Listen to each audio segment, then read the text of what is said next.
अभी ना कांतारा पार्ट 2 का ट्रेलर रिलीज हुआ है और इसके ऊपर ना पूरे सोशल मीडिया के ऊपर भयंकर डिस्कशन शुरू हो चुका है।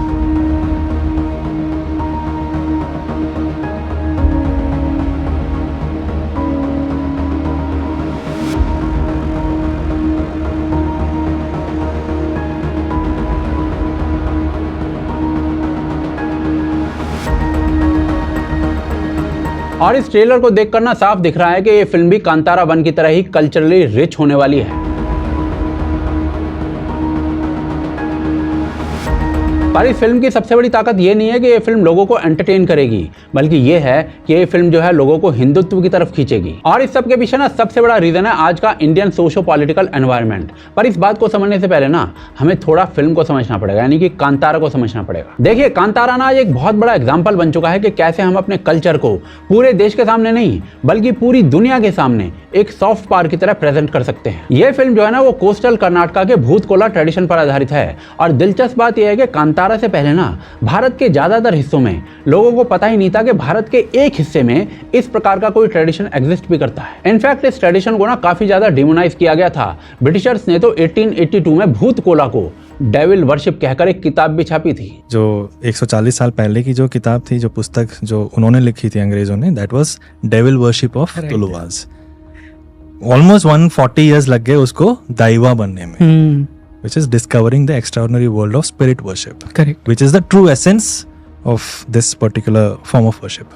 लेकिन आज 140 साल बाद ना वही प्रैक्टिस पूरी दुनिया को अपने असली एसेंस में समझाई जा रही है। भूत कोला ना बेसिकली एक स्पिरिट वर्शिप है, जहां पर गांव वाले ये मानते हैं कि जंगल और जमीन जो है ना वो इंसानों की नहीं है बल्कि देवों की है। पंजुर्ली और गुलिगा जो है ना वो सबसे मुख्य देव माने जाते हैं इनमें। और पंजुर्ली की ओरिजिनल स्टोरी जो है ना वो भगवान शिव से जुड़ी हुई है। एक जंगली सुअर ने ना भगवान शिव के गार्डन को नष्ट कर दिया था, तो गुस्से में भगवान शिव ने उसे श्राप दे दिया, लेकिन बाद में एक आशीर्वाद भी दिया कि अब वो पृथ्वी पर जाकर खेतों की, गांवों की और मवेशियों की रक्षा करेगा। ये पंजुर्ली की कहानी थी। लेकिन गुलिगा को भगवान शिव की एनर्जी से उत्पन्न एक फियर स्पिरिट माना जाता है, जिसका काम है झूठ बोलने वालों को और अन्यायी लोगों को दंड देना। यानी पंजुर्ली जो है वो प्रोटेक्शन का सिंबल है और गुलिगा जस्टिस का।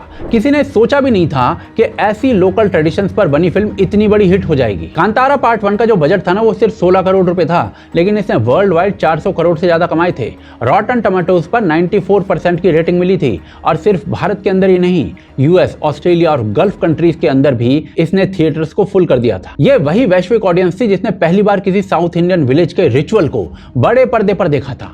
और इसी को कहते हैं कल्चर को सॉफ्ट पावर में बदलना। ये ना अपने आप में बहुत बड़ी बात है, क्योंकि 10 साल पहले तक ना इस तरीके की फिल्म रिलीज होने की कोई कल्पना भी नहीं कर सकता था। और उस समय हिंदुत्व की बात करना एक टैबू था। यूनिवर्सिटीज और मेन स्ट्रीम मीडिया ना पूरी तरीके से लेफ्ट आइडियोलॉजी से भरे हुए थे। हिंदुत्व के खिलाफ रैली निकला करती थी। टेम्पल्स को सुपरस्टिशन का सेंटर कहा जाता था, फेस्टिवल्स को बैकवर्ड कहा जाता था। और अगर कोई ओपनली हिंदुत्व या फिर हिंदू आइडेंटिटी की बात करता था ना तो उसे तुरंत कम्युनल टैग कर दिया जाता था। इतिहास की किताबों से लेकर फिल्मों और लिटरेचर तक हर जगह एंटी हिंदू अंडरटोन मौजूद था। और इसी कारण से भूत कोला जैसे ट्रेडिशंस को ना मार्जिनलाइज कर दिया गया था और मेन स्ट्रीम में जगह नहीं दी गई थी। लेकिन फिर पॉलिटिकल हालात बदले, ओवरटोन विंडो जो था वो शिफ्ट हो गया और आज एक बड़ा वर्ग जो है ओपनली अपने हेरिटेज पर और अपने हिंदू होने पर प्राउड फील करता है, गर्व करता है। CSDS के 2022 के सर्वे के अनुसार ना पिछले 10 सालों में मंदिर जाने वालों की संख्या जो है वो लगभग डबल हो चुकी है। अयोध्या राम मंदिर इनॉग्रेशन पर जनवरी 2024 में ही करीब 1 करोड़ डिवोटीज दिखे थे। काशी विश्वनाथ कॉरिडोर प्रोजेक्ट जो है ना वो 2019 से 2021 के बीच में पूरा हुआ था और उसके बाद 2 सालों के अंदर, केवल 2 सालों के अंदर 12 करोड़ से ज्यादा लोग वहां पर दर्शन के लिए गए हैं। ये सारे के सारे आंकड़े साबित करते हैं कि पब्लिक बिहेवियर में एक रियल शिफ्ट आया है। ऊपर से सबसे इंपॉर्टेंट बदलाव है यूथ कल्चर में। एक समय था जब अर्बन एजुकेटेड यूथ जो था ना वो वेस्टर्नाइज दिखना ही मॉडर्निटी मानता था।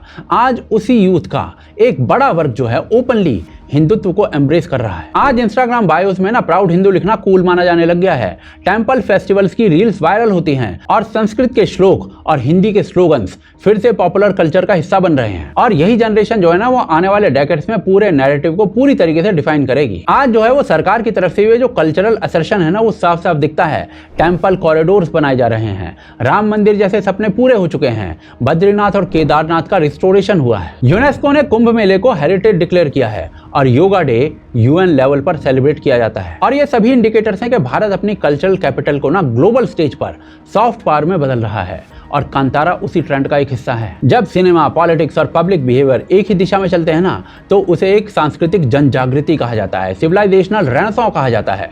कांतारा इसी रेनेसां की आग में एक घी डाल रही है और आने वाले समय में अगर ऐसी फिल्मों का ट्रेंड बढ़ा तो भारत का कल्चरल सॉफ्ट पावर जो है ना वो और भी मजबूत होगा। कांतारा इस ट्रेंड को एक्सेलरेट करेगी और हिंदुत्व रेनेसां को एक नई ताकत देगी। और इसीलिए ना ऐसे में ये कहना गलत नहीं होगा कि अगर भारत को अपने कल्चरल कैपिटल को और ज़्यादा एक्सपेंड करना है तो कांतारा जैसी कहानियाँ उसकी सबसे बड़ी ताकत बनेंगी।